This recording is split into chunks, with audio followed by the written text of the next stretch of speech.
स्वागत है आप सभी का आपके इस YouTube चैनल फिजिक्स हब में। तो जैसा कि पिछले लेक्चर में हमने ये देखा कि स्फेरिकल मिरर में कौन कौन से टर्म्स यूज किए जाते हैं, जैसे कि पोल क्या होता है, सेंटर क्या होता है, सेंटर ऑफ कर्वेचर क्या होता है, रेडियस ऑफ कर्वेचर क्या होता है, प्रिंसिपल एक्सिस क्या होता है, फोकस क्या होता है। इन सब पॉइंट्स को हमने पिछले लेक्चर में डिस्कस किया था और उस लेक्चर में हमने कुछ टिपिकल रेज के बारे में पढ़ा था कि किस तरह की रेज होती हैं, कितनी रेज होती हैं, जिनका यूज रे डायग्राम में किया जाता है। तो उन रेज के बारे में और उन टर्म्स के बारे में हमने पिछले लेक्चर में डिस्कस किया था। तो इस लेक्चर में हम देखेंगे इमेज फॉर्मेशन इन कॉनकेव मिरर। कॉनकेव मिरर में इमेज का फॉर्मेशन कैसे होता है कि ऑब्जेक्ट के वेरियस पोजीशन के हिसाब से, अलग अलग पोजीशन के हिसाब से इमेज का फॉर्मेशन कैसे होता है और उन इमेज की प्रॉपर्टीज़ क्या क्या होती हैं, ये देखेंगे हम लोग इस लेक्चर में। तो अब हम देखते हैं कॉनकेव मिरर में अलग अलग केस में कैसे कैसे इमेज का फॉर्म होता है। तो पहला केस है when object is at infinity, जब ऑब्जेक्ट इनफाइनाइट पे हो, मतलब कि सेंटर ऑफ कर्वेचर के पीछे हो। तो इसमें दो तरह की रेज आएंगी। अब हम जितने भी रे डायग्राम्स बनाएंगे उनमें हम ऑब्जेक्ट के टिप और टेल, मतलब कि हेड और टेल दोनों पॉइंट्स का इमेज फॉर्म करेंगे और उन दो पॉइंट्स के बीच में ही उस ऑब्जेक्ट का फॉर्मेशन होगा। तो हम बस दो पॉइंट्स का इमेज फॉर्म करेंगे रे डायग्राम के अंदर। तो इन दो रेस के बारे में हम देखते हैं। जो ए बी एक ऑब्जेक्ट है सेंटर ऑफ कर्वेचर के पीछे इन्फिनिटी पे, तो इनफाइनाइट से अगर कोई भी रेज आती हैं तो वो पैरेक्सियल रेज होती हैं। पैरेक्सियल कहने का मतलब कि पैरेलल रेज होती हैं। मतलब अगर कोई भी रेज इनफाइनाइट से आ रही है तो वो पैरेलल रेज होंगी। एग्जांपल देते हैं हम आपको सन का, कि सन से आने वाली जितनी भी लाइट की रेज हैं वो पैरेक्सियल रेज होती हैं, वो हमें पैरेलल आती हुई दिखती हैं। अगर हम अर्थ पे कोई मिरर रखें छोटा सा, तो इस पे जितनी भी रेज फॉल होंगी सन से आती हुई वो सारी पैरेलल होंगी। तो अगर कोई ऑब्जेक्ट इनफाइनाइट पे है तो उससे आने वाली सारी रेज पैरेक्सियल रेज होंगी। तो इसमें पहला रे है जो प्रिंसिपल एक्सिस के पैरेलल गया। तो हमने पिछले लेक्चर में देखा था कि जो भी रेज मिरर में प्रिंसिपल एक्सिस के पैरेलल आती हैं वो रिफ्लेक्शन के बाद फोकस पे जाके कट करती थी। तो ये रिफ्लेक्शन के बाद फोकस पे जाके क्रॉस करेगी, ये इंसिडेंट रे और ये रिफ्लेक्टेड रे। अब दूसरी जो रे है वो भी प्रिंसिपल एक्सिस के पैरेलल आई और रिफ्लेक्शन के बाद फोकस से होके गुजर जाएगी। ये इंसिडेंट रे हुई और ये इसका रिफ्लेक्टेड रे हुआ। तो अगर कोई ऑब्जेक्ट इन्फिनिटी पे हो तो उससे निकलने वाली दोनों रेज रिफ्लेक्शन के बाद फोकस पर कन्वर्ज होती हैं, मतलब कि फोकस पर इंटरसेक्ट करती हैं। तो हमने ये पढ़ा था इमेज। तो हम ये जानते हैं कि जहाँ पे दो रिफ्लेक्टेड रेज इंटरसेक्ट करती हैं उस पॉइंट पर उस ऑब्जेक्ट का इमेज फॉर्म होता है। तो अब हम बात करते हैं इस इमेज के प्रॉपर्टी की। तो पहली प्रॉपर्टी होगी कि इनफाइनाइट पे रखे हुए ऑब्जेक्ट का जो इमेज फॉर्म होगा वो फोकस पे होगा, मतलब कि एट फोकस, वो फोकस पे फॉर्म होगा। दूसरी प्रॉपर्टी होगी कि ऑब्जेक्ट कितना भी बड़ा हो, चाहे वो कितना भी बड़ा ऑब्जेक्ट हो या कितना भी छोटा ऑब्जेक्ट हो, उसका जब इमेज फॉर्मेशन होगा तो वो पॉइंट साइज का ही होगा। मतलब कि दूसरी प्रॉपर्टी हुई कि पॉइंट साइज का इमेज बन रहा है। ये पॉइंट साइज का इमेज बना। तीसरी प्रॉपर्टी है चूंकि रिफ्लेक्टेड रेज रियल रेज हैं, ये रियली में कट कर रही हैं, इसलिए जो ऑब्जेक्ट बनेगा वो रियल ऑब्जेक्ट बनेगा।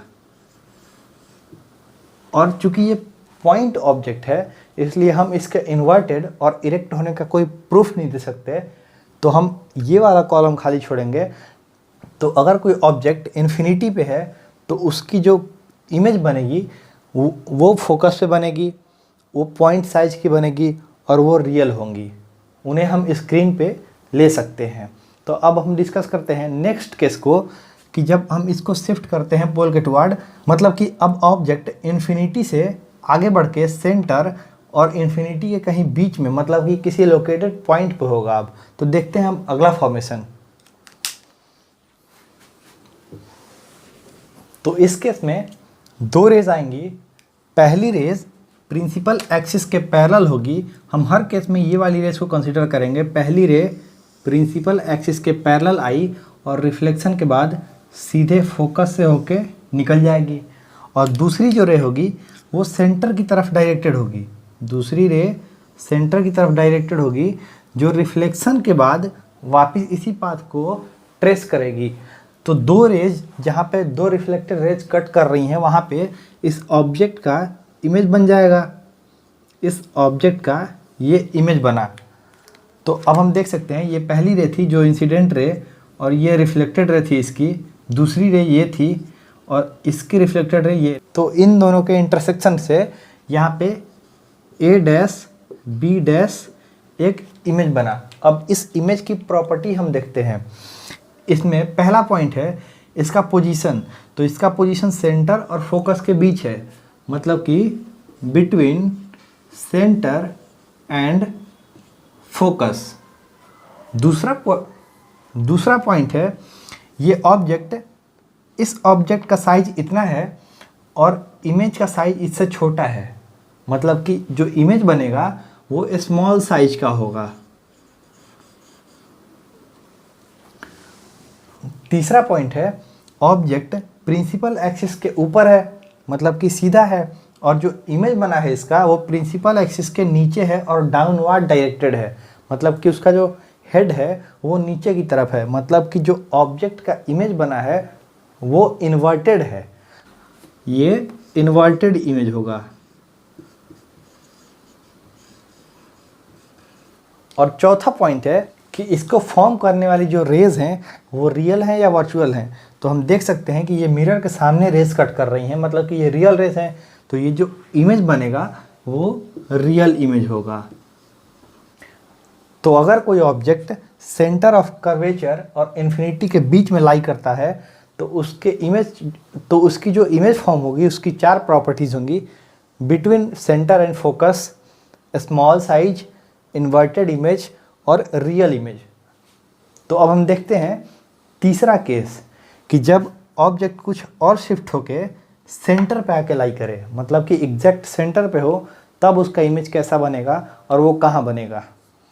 तो ये ऑब्जेक्ट है जो सेंटर पे है, तो इससे निकलने वाली पहली रे जो प्रिंसिपल एक्सिस के पैरेलल होगी वो रिफ्लेक्शन के बाद फोकस से होकर जाएगी, और दूसरी रे जो हम बनाएंगे वो फोकस की तरफ डायरेक्टेड होगा। वो रे फोकस की तरफ डायरेक्टेड होगा और रिफ्लेक्शन के बाद प्रिंसिपल एक्सिस के पैरेलल हो जाएगा। ये पहली रे हुई जो रिफ्लेक्शन के बाद फोकस की तरफ गई, और ये दूसरी रे हुई जो रिफ्लेक्शन के बाद प्रिंसिपल एक्सिस के पैरेलल हो गई। तो इन दोनों के इंटरसेक्शन से यहाँ पे जो इमेज बन रहा है, ये जो इमेज बना ए डैश बी डैश, तो इस इमेज की प्रॉपर्टी क्या क्या होंगी अब हम देखते हैं। इस इमेज की प्रॉपर्टी में पहली प्रॉपर्टी है इसका पोजीशन। अगर सेंटर पे कोई ऑब्जेक्ट है तो उसका इमेज भी सेंटर के ऊपर ही बनेगा, सेंटर पे ही बनेगा। इसके बाद में दूसरा है उसका साइज। ये सेम साइज का इमेज बन रहा है तो साइज सेम होगा।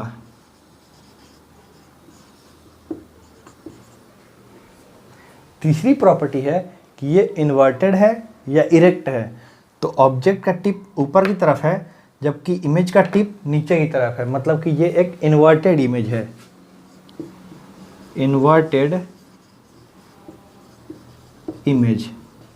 और चौथा पॉइंट है, चौथी प्रॉपर्टी है कि ये रियल है या वर्चुअल है। तो रियल रेज कट कर रही हैं इसलिए जो बनेगा वो रियल इमेज बनेगा।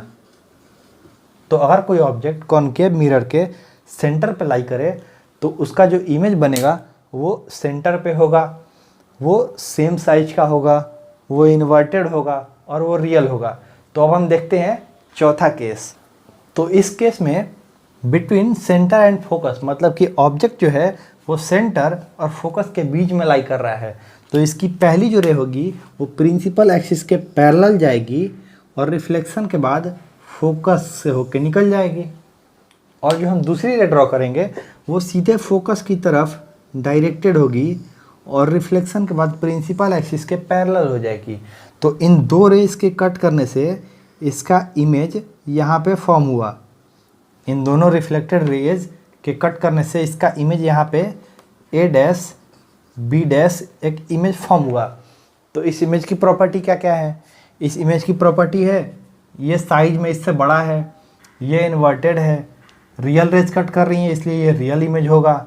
और इसका पोजीशन क्या है? बियॉन्ड सेंटर, मतलब कि सेंटर के पीछे और इन्फिनिटी के बीच में लाई कर रहा है। तो इसकी प्रॉपर्टी होगी बियॉन्ड सेंटर। दूसरी प्रॉपर्टी होगी लार्ज इन साइज। तीसरी प्रॉपर्टी होगी ये रियल इमेज है। और चौथी जो प्रॉपर्टी होगी वो इन्वर्टेड है, वो इरेक्ट नहीं है, वो इन्वर्टेड है। तो अगर कोई ऑब्जेक्ट सेंटर और फोकस के बीच में है तो उसका इमेज बियॉन्ड सेंटर बनेगा, सेंटर के पीछे बनेगा, लार्ज बनेगा ऑब्जेक्ट के साइज से, रियल बनेगा और इन्वर्टेड बनेगा। तो अब हम पांचवा केस डिस्कस करते हैं। पांचवें केस में ऑब्जेक्ट सेंटर और फोकस के बीच में ना होकर एग्जैक्ट फोकस पे होगा।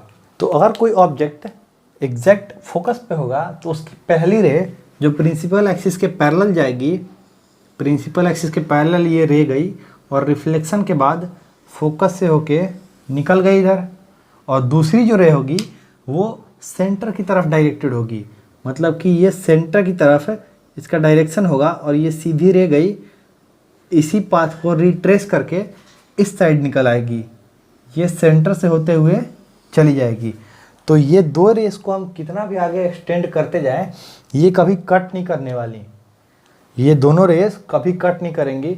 मतलब कि अगर कोई ऑब्जेक्ट फोकस पे है तो उसका इमेज इनफाइनाइट पे बनेगा, उसका इमेज इन्फिनिटी पे बनेगा, वो कहीं रेज रिफ्लेक्टेड रेज कट ही नहीं करेंगी। तो इसकी प्रॉपर्टी क्या क्या होगी? इसकी प्रॉपर्टी होगी कि ये एट इन्फिनिटी, मतलब कि ये इन्फिनिटी पे बनेगा, इसका कोई पोजीशन फिक्स नहीं है क्योंकि ये बहुत बड़ा होता जाएगा, ये पीछे करते जाएंगे कट नहीं करेगा, ये चलता ही जाएगा पैरेलल। अब दूसरी प्रॉपर्टी है कि ऑब्जेक्ट तो अपवर्ड डायरेक्शन में है लेकिन इसका जो इमेज कभी भी फॉर्म होगा वो डाउनवर्ड डायरेक्शन में होगा, मतलब कि ये इन्वर्टेड होगा। तो दूसरी प्रॉपर्टी हुई कि ये इन्वर्टेड होगा। अब तीसरी प्रॉपर्टी इसकी है कि ये ऑब्जेक्ट के साइज से काफ़ी ज़्यादा बड़ा होगा, क्योंकि अभी तक तो हम देख पा रहे हैं कि ये इतना ज़्यादा बड़ा है। अब इसको जैसे जैसे एक्सटेंड करते जाएंगे ये इसकी साइज और बड़ी होती जाएगी। तो ऑब्जेक्ट के साइज से इसका साइज एक्सटेंडेड होगा, तो वेरी लार्ज, बहुत लार्ज साइज में होगा। और चूंकि ये रेज रियल रेज हैं इसलिए अगर कभी भी कट करेंगी, अगर बहुत इन्फिनिटी पे जाके कट करेंगी भी तो ये जो फॉर्म होगा इमेज वो रियल इमेज होगा।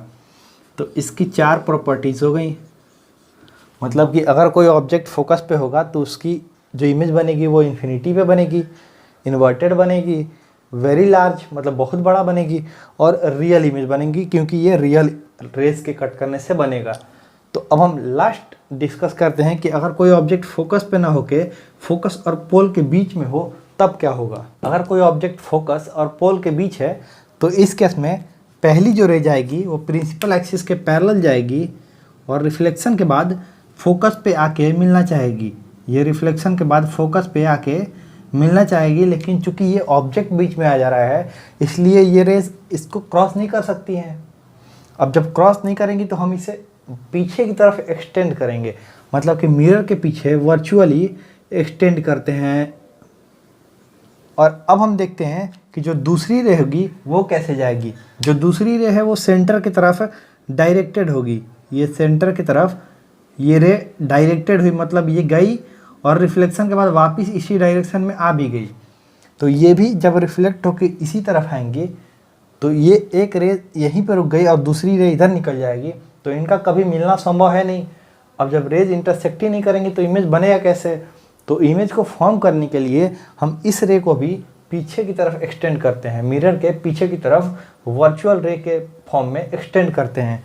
तो देखिए हमने इसको पीछे ले जाके एक्सटेंड किया तो ये रे हम यहाँ पे इंटरसेक्ट होती हुई दिख रही है।